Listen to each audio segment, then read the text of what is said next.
Welcome to the Modern Kingsman podcast. Today, we're going off of a little bit away from our battling to a bit more an item we probably agree on. Yep. Still on our religious series here, but today we'll be exploring the 10 Commandments. Mm-hmm. Or, if you prefer to call it, the 2 tablets.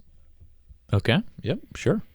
All right. Mm-hmm. Now, the question about the 2 tablets / 10 Commandments, if you had these as 2 tablets, how are they written? Are they back and front?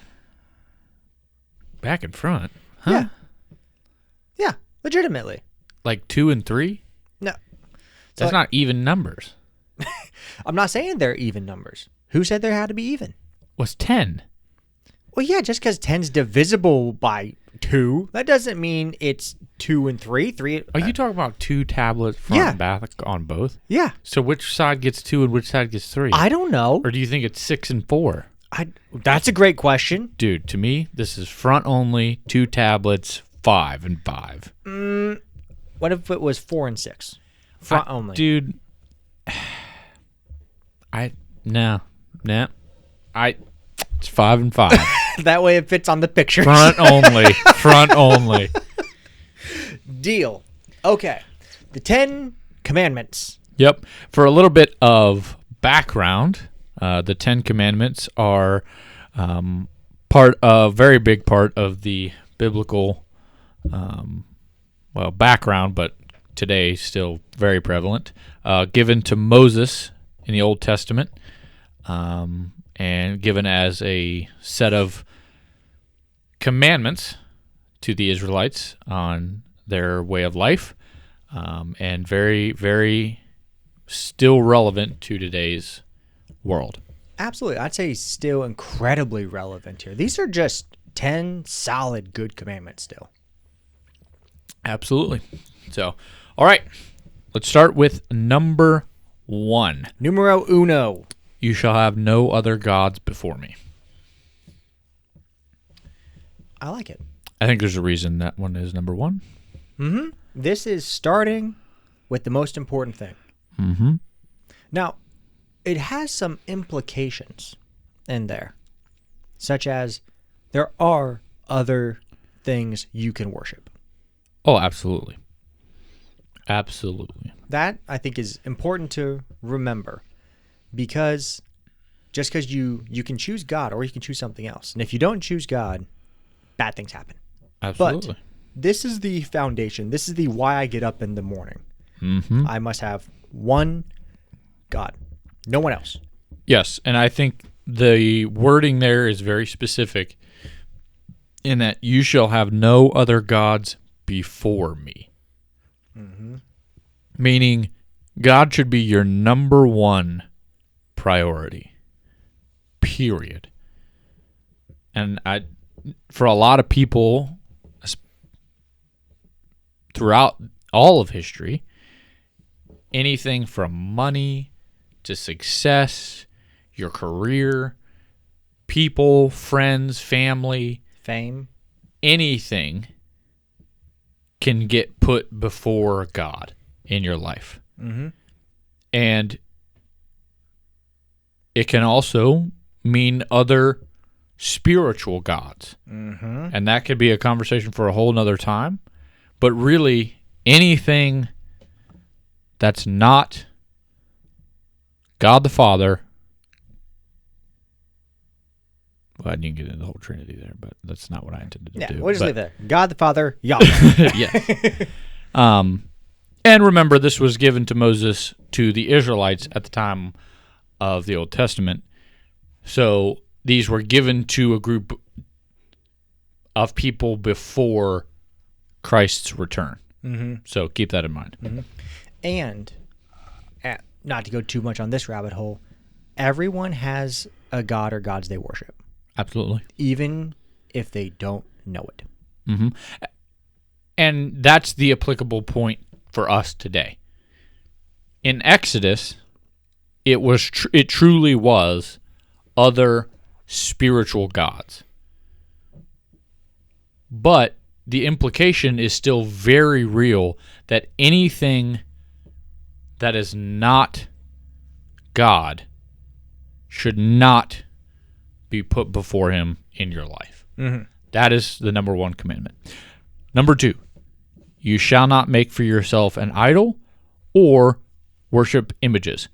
This one was very relevant to the Israelites at the time because physical idols were a very big thing, and this is very specific in that you shall not make idols. Mm-hmm. Yep, a graven image. You worship the Creator, not the created. Funny enough, they still made idols after that, but you thought it would have been pretty clear. But Well, hold on. Hold the timeline here. So Moses goes up the mountain. He is literally getting this rule book from God. In between the Lord giving him the book and him getting back down to the mountain, they make that idol. Aaron. Yeah. Now, granted, not that I'll defend Aaron for multiple reasons, but he hadn't been told that yet. Okay. You needed to be told that. Not to make a golden calf.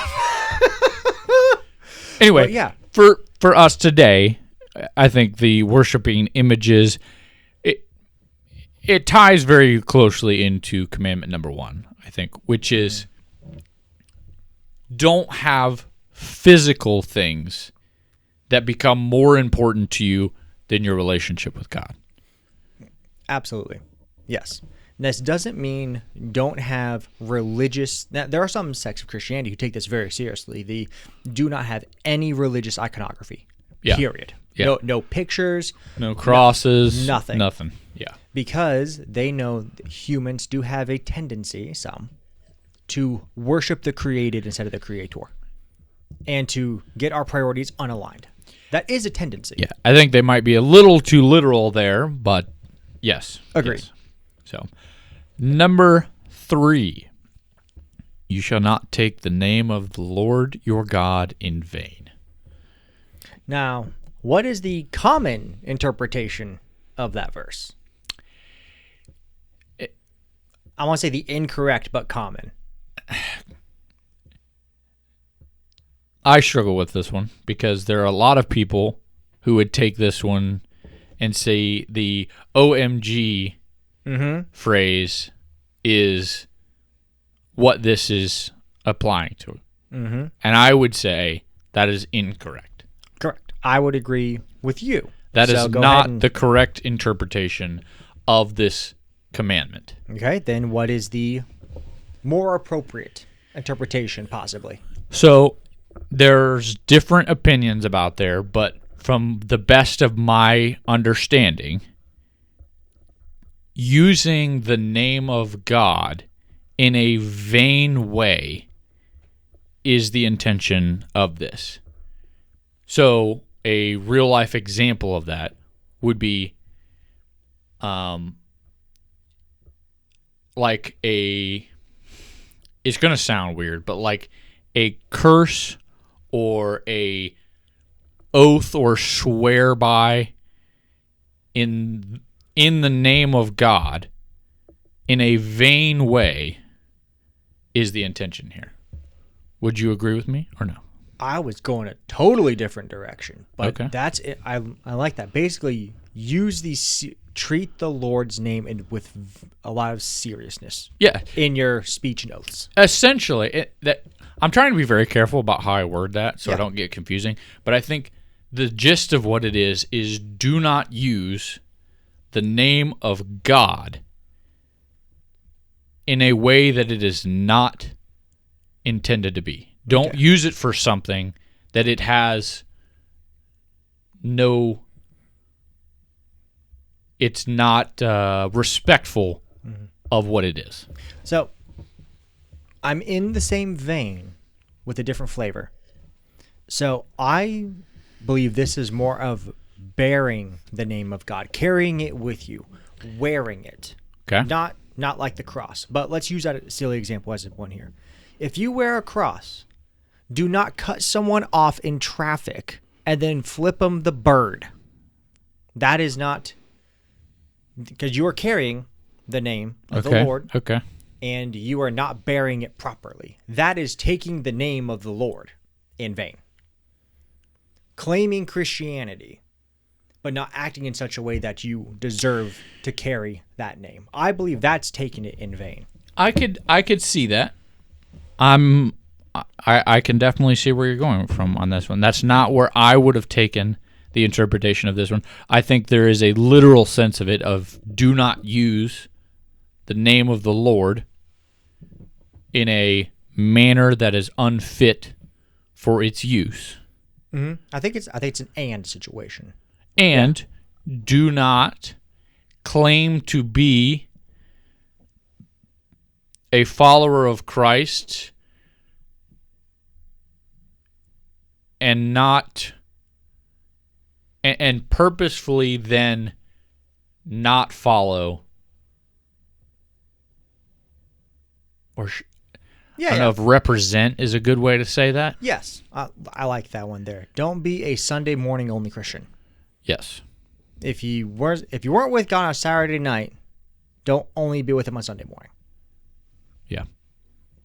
Yep. Yeah. Nope. Yeah. I like to that one. I often hear it interpreted the OMG. Yes. That's pretty much the end of discussion. Yeah. And some people tie in foul language and those kind of things there. I don't think that's the intent of it. I think it's a very specific use, which is like, for example, don't swear on the name of the Lord on something that you have no control over. Mm-hmm. That would be an example that I would give. Okay. Essentially, give the name of God the respect it deserves. Mm-hmm. And this is not specifically saying the Tetragrammaton, the YHWH. Yeah. This is the name of the Lord, so the Spirit of the Lord, all of that. Yes. Give the whole thing respect. Yes. Okay. Number 4, remember the Sabbath day to keep it holy. Now, this is a very interesting topic to discuss because a lot of, I'll just say this. Christians today, a lot of them will claim that this was specific to the Israelites at the time and no longer applies to Christianity today. The other side, there's a group of people who do believe that it still applies and that there's no difference between now and then. I'm just putting that out there. There's two different beliefs on that side. I like, there's a better way to phrase this here. I like that there are still people who take this verse very seriously. Orthodox Jews take this seriously. Absolutely, they do. Very seriously. There's a real benefit to taking this one seriously. And we're not arguing if this is sun up to sundown Saturday, sun up to sundown Sunday. Not a discussion today. Mm-hmm. But having a designated time to focus on the Lord and the family structure that He has set in place, that's a beautiful thing. Absolutely. Now, some people do take this as a reason to not do good in other aspects of their life. For example, we have some people, we'll call them a minority of them, who will not talk about anything money related on Sunday while their family is drowning. If you didn't work your tail off for 6 days, you didn't earn your Sabbath. That's a loose interpretation for me personally, because the Lord made the Sabbath, but that does imply we do need to work the other 6. Okay. Yeah, that's basically it's a commitment. Your day of rest to focus on the Lord, recharge spiritually, and hopefully with your family as well if you're blessed enough. That doesn't imply that you worked the other 6 days. Now, what work is, that's a different discussion. Okay. But someone who works 7 days, well, that's not working part-time 7 days. That's working 7 days. That's very different. I don't know that I would have went down that trail, but that's really? an interesting, yeah. Mm-hmm. Okay. I mean, I'm not saying you're wrong. I just not a way that I've ever thought of that. But The person who was saying it, you weren't even working the other 6 days. Why are you taking a Sabbath? They were being a little tongue-in-cheek with the guy because the guy was broke, asking for help with money, and doing it while watching a football game, and his buddy was working. He's like, dude, come on now. You didn't even work. So, yeah. So, one, it also makes me think, what is the good work I can be doing during my 6-day week? Because work is not just my job. My job is an aspect of work, but another day will go into what, forgive me, work is. But having that designated Sabbath day to focus on the Lord, more people need to do that. And it used to be a rule that almost everything was closed on Sundays. Not anymore. It's not nearly as common anymore. And that kind of, makes me sad. At the same time, I mean, I like the benefit of being able to go to pretty much anywhere I want and get anything I need on Sunday. But also, I mean, I kind of think of it like if you're working on Christmas Day. Yeah. That could be good. Maybe you love what you're doing so much that you can't wait to serve someone on Christmas. I can absolutely see that with a handful of people. Like if you love cooking. Fine. We'll leave that one. Just know those are great people. Anyway. Yeah. There's also the argument that the Sabbath is actually Saturday, not Sunday. No. We're not going there. Anyway, going there. Now, but it does say. The important thing here, for me, is what? The Sunday, Saturday thing is always fun. Yeah, sorry. It's the remember to keep the Sabbath day to keep it holy. Yes. The emphasis is on a spiritual significance to the time that you are spending. It's not just take the day off work so you can lay around the house and do nothing, but it's take time to spend time with the Lord. Keep the Sabbath holy. Don't just use it as an excuse to not do anything. Now, whether or not you want to argue about the Sabbath and, whether it's Old Testament meaning still applies to today, that's another discussion with it we won't get into. But taking time once a week to spend time with the Lord. Mm-hmm. And I was hearing a rabbi talk about this one time. So naturally he was using Saturday. But he's like, if I ever don't take a Sabbath day, for him, he's like, that's 13 days then I have gone without spending this intentional time with the Lord, specifically for the Sabbath. Mm-hmm. And that really, for some reason, that one stuck with me. Yeah. Because, so let's say you're going to church, and at church, you should be intentional about going to church. You should. If you don't, that really is 13 days out in the world in a row and 0. Yeah, and you can make the argument, oh, well, technically I don't have to go every Sunday. Okay. Yeah. Okay. If I'm wrong, you just went a day you technically didn't have to. If you're wrong, you were skipping out on an essential part of your life. Mm-hmm. So do with that what you will. Yeah. Another day we'll talk about, do you need to go to church? Do you have to go to church? What's it mean to go to church? What is the church? Ecclesia. Different discussion. But not today. Not today. No. Number 5. I find this one very interesting. Honor your father and your mother. Now, before I say anything on this one, give us your thoughts on this. A good father and mother are a gift from God. A bad father and mother still deserve a level of respect. Okay. Now, honoring them does not mean listening to every word if they're wrong. Honoring means honoring the position of father and the position of mother, but that doesn't mean if they tell you to help them rob a joint, that you follow that.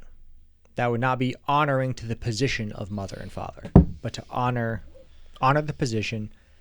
How you honor the person in that is a little more nuanced, but honor the position, mother, father. I would agree with you. Before I give my thoughts on this one, I want to give some context. At this point, the Israelites were in a very it was a much more closely knit society. Yes. On a smaller scale, and the role of father and mother was much more involved and long term than it is in today's society. The role of father and mother continued much further and was different than it is in today's society. And you also were, like I said, very much more closely intertwined than today. And the father-mother role was taken not just by the kids seriously, but by the parents seriously. Absolutely. It was not... Yeah, that's just a good way to put it. It was a role taken very seriously. My thoughts on this are similar to yours in that regardless of whether or not you believe that the laws of the Israelites still apply to today, you still owe your father and your mother, regardless of who they are or their character, you owe them at least the decency of honoring them the best that you can. Mm-hmm. Now, like you said, a lot of people, especially in today's day, do not have fantastic examples of a father or a mother. Mm-hmm. And in no way are we saying that you need to, remain in a relationship that is unhealthy or whatever. I don't think anybody would say that, actually. I think that's a pretty clear-cut example. It's just honor yourself by honoring them. Does that make sense? Yes. If I honored my father, one of the best ways to honor my father and mother is to make sure that I am also respected. Respectable might be even a better way to do it. And by my success, action, respectability, pursuit of the Lord, I am also honoring them. Yes. A silly example would be, if your mom or dad asks you to do something and, say you still live at home, but you would be considered an adult, and they ask you to do something that you really don't want to do, and I'm not going to get into it. But honoring them in that might be saying, I really don't want to do this thing, but it's important to them and they care about me. I'm going to do it for them anyway. Even though I know I don't have to, I'm going to choose to honor them in this thing because I know it's important to them and they care about me. Okay. Yeah. So, number 6. Well, we're already over halfway. Yeah. This one may be pretty self-explanatory, but you shall not murder. What is murder? Murder. It is, R is actually the scariest letter. That's why they call it murder and not muck duck. What? Dude, have you not seen The Office? No. Every Office fan just understood that. Thank you, guys. All right. I've not seen The Office, so I did not understand that reference. That's the most controversial thing we've ever said right there. Okay. I've not seen The Office. Okay, so some interpretations, some of the Bibles will put this as do not kill. Mm-hmm. I do believe do not kill would be an improper interpretation. Not of an those accurate translation.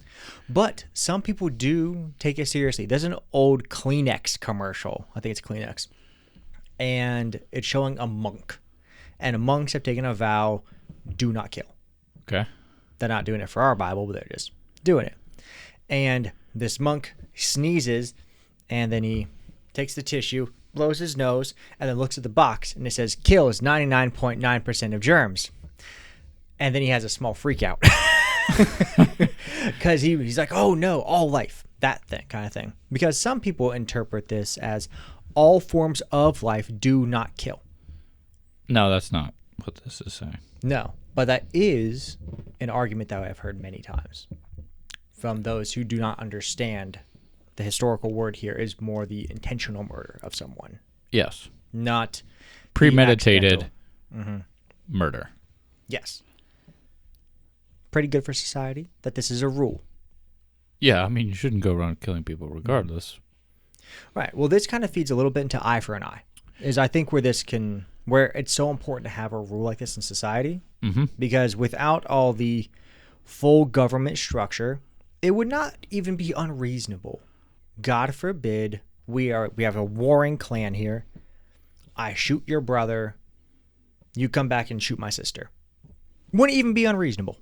That would be tit for tat. It's a wild thing to say. It's not unreasonable. As a society, you could understand why someone would do that. You've lost the entire... I don't think I have. Everyone I think everyone is with this, me. They're gone. No, I understand what you're saying. Yeah. So to come in here and say, no, do not murder. This doesn't say anything about war. This is murder. Okay. Number 7, you shall not commit adultery. This one seems to be ever more difficult for people to understand these days. But just don't do it. Now, because in that whole difficult item, what does it mean? Does that mean no flirting? So that's where people get real dicey on this one. Is that online chit chat? I will go back to giving a little bit of context in that when these were given to the Israelites, I would be of the opinion that the intent of this was true idolatry. Adultery. Excuse me. I misspoke there. Adultery. I said idolatry. Not the same thing. Yeah, that was number 2. Yeah, that was number 2. Yeah. I misspoke there. True adultery. You can get into that conversation about that, but I don't think that was the intent at the time. So, for the purpose of this video, I think we should stick to true adultery. Okay. You made a commitment. You are man and wife. Stay in your lane. It's pretty simple. Just don't cheat on your spouse. I think that's enough said right there. I mean, it's really all it is. Stay in your lane. Just stay in your lane. And if you happen to be someone who veers real easy, do not put yourself in a situation where you're going to veer. Get back in line. Number 8. Have some friends who will like smack you if they catch you checking out someone. Have some friends who will be like, bro, smack you in the back of the head. Fine, number 8. Number 8. He'll go all night on this. Oh, it's so funny. You shall not steal. You know, this one's not as clear cut. I'll be honest with you. Really? I feel like that's pretty clear cut. No, the murder one. That's clear cut. The adultery one. Okay, clear cut. Steal? Okay. Explain to me what's not clear cut about don't steal anything. Okay. We live in 2026 America. Some people work hourly jobs. Okay? That's not stealing. Hey. That's not stealing. No. Maybe. I think there's a discussion to be had here. This isn't just don't go take your buddy's Camaro, all right? It's not just that. This is stealing in any aspect. Again, context. There was no paid by the hour wages. There's no paid by the hour wages in the ancient world. They didn't have the hour. They had a stinking sundial. Okay. All right. Sun up to Let's sundown. take this back to real life here. Okay. I They didn't have cell phones. if back you okay, then. all right. If you want to, all right, fine. You want to have that conversation? Let's go for it. If you're talking about dishonesty in the workplace Yes. as stealing hours from your employer is what you're talking about. Yeah. Yeah. To me, that's as simple as if you were legitimately stealing hours, like you worked 7 and you put 8 and didn't tell your boss, Yeah. that's stealing. Okay. Okay. Okay. If you worked 8 hours but you were unproductive, that's not stealing. You're just a bad employee. I think it's a discussion. Okay. I think it's a discussion for another video, but Yeah. I think it's as clear cut as that. Oh, fine. If you were at the office for 8 hours, it's not stealing. If you were at the office for 7 and you put 8, that's stealing. Okay.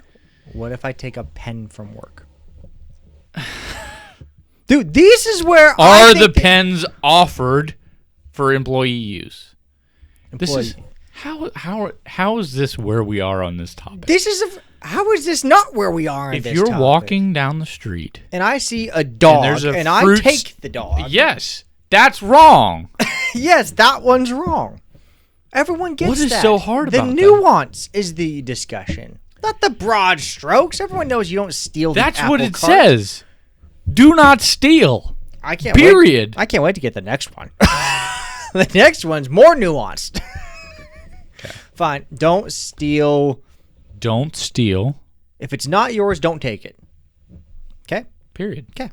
Fine. If you're not sure, ask. If you ask if I own it, the answer is yes.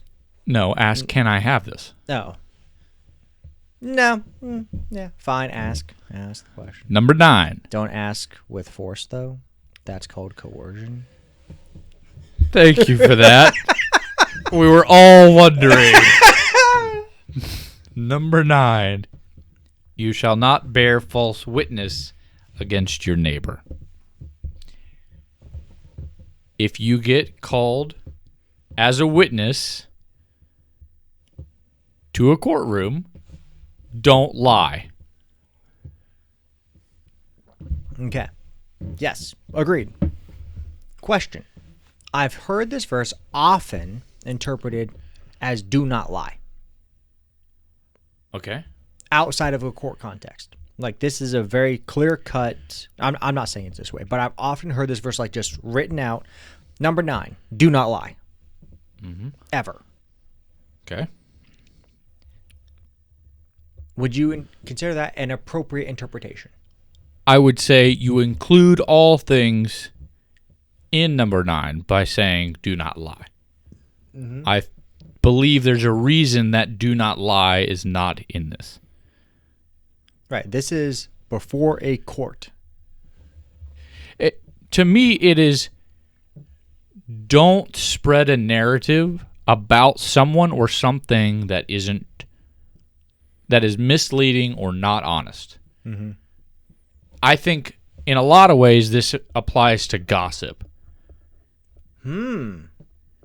I did not Which think is- that was the direction. Well, and it's not exclusive to that, but it's essentially if you heard that from, if you heard from a little birdie that your next door neighbor isn't the most faithful of spouses, and then you go to your buddy at work and you're like, hey man, Nancy's cheating on her husband. When you don't really know that's the truth, but you're assuming that it is because you heard it from somebody else or somebody else heard it from somebody else, you're now spreading an incorrect item that you don't know is true. But it can also be applying in a very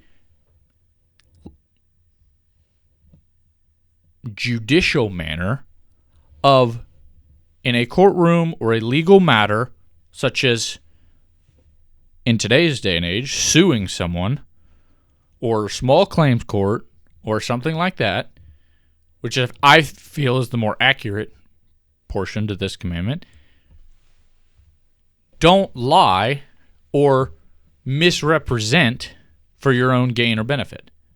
Again, context, the Israelites had a judicial system set up, and I believe the intent of this commandment was do not, involved in that system, bear a false witness about somebody else, because in that time, much of their judicial system was based on witness accounts. If 2 people or 3 people or whatever, and this isn't specific, but this is just a paraphrase, if 3 people said, yeah, Jerry did that thing, then the society would assume that Jerry did that thing. They would take that as a true statement. And I believe that's the intent of this commandment. Okay. So, I've heard people talk about this, and this is why we're having the discussion here. Some people, like when there's rights out, they put the do not lie. Which, fine, good intent there. The problem is, I have heard this actual verse be used, and then they'll put an extreme example. You're hiding Jews from Nazi Germany. I kid you not, this is an example I've heard. I know, I've heard it too, which is why my previous statement. And is this verse saying, at all times tell the truth and tell the Germans where you hid the Jews? No. I don't believe that's where this verse is saying. That's not what this commandment is saying. Yes. Now, there are other biblical texts to be referenced in that discussion, but no, in that scenario, I don't believe that's what this is saying. This one is specific to false witness. Right. And that's actually the point I'm wanting to make. This is a specific false witness. The kid down interpretation of do not lie takes too much out of the specificity that matters here. Yes. Okay. Number 10, last one. Wow, that was fast. You shall not covet your neighbor's house, spouse, or possessions. Their stuff. You need to be happy that Jim has a nice car, a great house, and a wonderful wife. And it may even have you want to compete a bit and have a nicer car, a bigger house, and a more wonderful wife. The major difference between envy, which is where this one is, do not covet, do not envy, and competition is wanting your own nice car versus wanting Jim's nice car. Yes. The distinction I will make here is, or an example that I've heard here, is if your neighbor has a muscle car, it's not wrong for you to want a muscle car too, but it's wrong for you to wish that you had your neighbor's muscle car. Yes. I like that. Or if your neighbor has a nice house, it's not wrong for you to want to have a nice house, but it's wrong for you to wish that your neighbor didn't have that house and you had it. Essentially, it's jealousy. Yeah. Is don't let jealousy control your thoughts or infect your thoughts to where you're coveting the actual items that someone else has, or, spouse or whatever. Yeah. In today's day and age, a business, a social media following. Yes, anything of that nature. Nice watch. Yeah. That it's just don't be jealous. You be content with what you have, but also aim high. Yeah. It's absolutely acceptable. Their success, someone else's success, should spur you forward to work harder. Not make you think, probably stole it, I want his. No, it's not what this is about. Yeah. Nope. At the end of it all, even if you don't believe that the Old Testament laws apply to today's day and age, every single one of these commandments is applicable to our lives today. And in no way are you ever going to go wrong by following one of these commandments. Regardless of your, you can, split hairs and get into the weeds of these if you want. And our interpretations may not be, that of a theologian, perhaps. But at the end of the day, these are all true and accurate and just as relevant as they were when they were given to Moses. And yeah, they're a great place to start.